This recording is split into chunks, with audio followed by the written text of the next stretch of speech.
नमस्कार दर्शक बंधुरा किचेन क्राफिक्से सबाइके स्वागत जानाई। आशा करछि सकलेई भालो आछो। आज के आमार रेसिपि चितल माछेर कालिया। এই রেসিপিটি প্রায়শই সবার বাড়িতেই হয়ে থাকে, তবে আমি কিভাবে করলাম সেটা তোমাদের সাথে শেয়ার করছি। আশা করছি ভালো লাগবে রেসিপিটি। ভালো লাগলে লাইক কমেন্ট শেয়ার করার অনুরোধ থাকলো, আর পাশে থাকা বেল আইকনটি প্রেস করে সঙ্গে থাকবে নেক্সট ভিডিওটি দেখার জন্য। তাহলে শুরু করা যাক আজকের রেসিপি।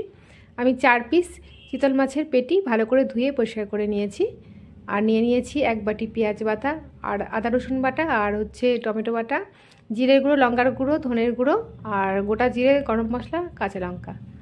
এবার আমি মাছগুলোকে নুন হলুদ মাখিয়ে নেবো। এর জন্য স্বাদ মতন আমি লবণ দিয়ে দিয়েছি, আর দিয়ে দিচ্ছি হলুদ গুঁড়ো, আর দিয়ে দেবো লঙ্কার গুঁড়ো। এবার আমি এগুলোকে ভালো করে মাখিয়ে 10 মিনিট আমি রেখে দেবো। নুন হলুদটা আমার মাখানো হয়ে গেছে। এবারে আমি কড়াইতে তেল বসিয়ে তেলটা আমি গরম করে নেব। তেলটা গরম হয়ে গেছে। এবার আমি পেটিগুলোকে ভেজে নিচ্ছি। 2 পিস করে আমি ভেজে নেব। যেহেতু পিসগুলো অনেক বড়, বেশি দিলে ভেঙে যেতে পারে, ওর জন্য আমি 2 পিস করে ভেজে নিচ্ছি। আমি হালকা লাল করে আমি ফ্রাই করে নিচ্ছি। বেশি ফ্রাই করব না, বেশি ফ্রাই করলে মাছের স্বাদটা নষ্ট হয়ে যায়। আমি এই মাছ দুটোকে তুলে নিলাম একটা প্লেটের মধ্যে। বাকি 2 পিস মাছ আমি একইভাবে ভেজে নিচ্ছি। হালকা লাল করে আমি ফ্রাই করে নিচ্ছি। এপিট ওপিট করে আমি ভেজে আমি এবার প্লেটের মধ্যে তুলে নিচ্ছি। 4 পিস মাছই আমার ভাজা হয়ে গেছে। আর এই তেলের মধ্যে আমি ফোড়ন দিয়ে দিচ্ছি গোটা জিরে আর গরম মশলা, আর দিয়ে দেবো একটা শুকনো লঙ্কা ফোড়ন। এবার আমি 2 থেকে 3 সেকেন্ড আমি এটাকে নেড়ে এর মধ্যে দিয়ে দিচ্ছি একটা পেঁয়াজ কুচি। এবার এগুলোকে একসঙ্গে আমি ফ্রাই করে নিচ্ছি। আর এই তেলের মধ্যেই আমি দিয়ে দেবো যে পেঁয়াজটা আমি ব্লেন্ড করে রেখেছিলাম সেটা। পেঁয়াজটাকে দিয়ে আমি 1-2 মিনিট ভালো করে নেড়ে নিচ্ছি। তারপরে আমি দিয়ে দেবো আদা রসুন বাটা। আদা রসুন আর পেঁয়াজটাকেও আমি 2-3 মিনিট ফ্রাই করে নিচ্ছি। তারপরে এর মধ্যে দিয়ে দেবো আমি টমেটো বাটাটা। একটা টমেটো আমি ব্লেন্ড করে রেখেছিলাম, সেটাও আমি দিয়ে দিচ্ছি। এবার একসঙ্গে 3টে কষাবো।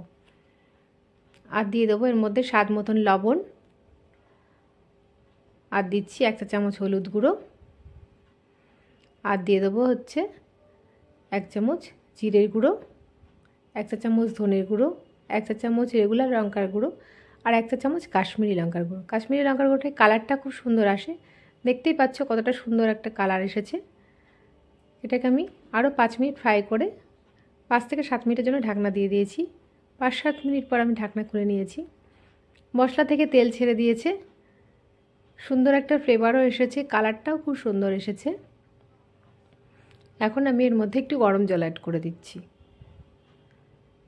তারপরে আমি এটাকে ভালো করে নেড়ে চেড়ে নিয়ে আমি এর মধ্যে দিয়ে দেবো 4-5টা চেরা কাঁচা লঙ্কা, আর দিয়ে দিচ্ছি নুন মিষ্টি ঝালের জন্য ব্যালেন্সের জন্য আমি একটু মিষ্টি দিয়ে দিলাম। তোমরা চাইলে এটাকে স্কিপ করতে পারো। আমি 4 পিস মাছ এবার আমি ঝোলের মধ্যে ছেড়ে দিচ্ছি। আলতো করে আমি ছেড়ে দিয়ে এপিট ওপিট করে একটু উল্টে পাল্টে নিচ্ছি। তারপরে আমি এটাকে একটু ঢেকে দেবো।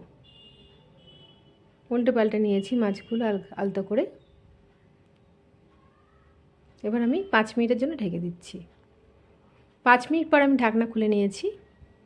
এখন ওপর থেকে দিয়ে দিচ্ছি একটু ধনেপাতা কুচি, আর দিয়ে দেবো একটু শাহি গরম মশলা। এতে ফ্লেভারটাও সুন্দর আসে আর স্বাদও খুব ভালো হয়। এবার আমি আরও 5 মিনিট স্ট্যান্ডিং টাইমে রেখে দেবো। 5 মিনিট পর আমি এটাকে একটা প্লেটের মধ্যে সার্ভ করে নিচ্ছি। 4 পিস মাছই আমি প্লেটের মধ্যে সার্ভ করে নিয়েছি। তোমরাও এভাবে করে দেখো, আশা করছি খুবই ভালো লাগবে। এটা গরম গরম ভাতের সাথে খুবই ভালো লাগে। আজকের মতন এইটুকুনি। আবারও আসবো নতুন নতুন রেসিপি নিয়ে। আর যারা এখনও পর্যন্ত আমার চ্যানেলটি সাবস্ক্রাইব করনি তাদের কাছে চ্যানেলটি সাবস্ক্রাইব করার অনুরোধ থাকলো। আজকের মতন এইটুকুনি। আবার আসবো নতুন নতুন রেসিপি নিয়ে।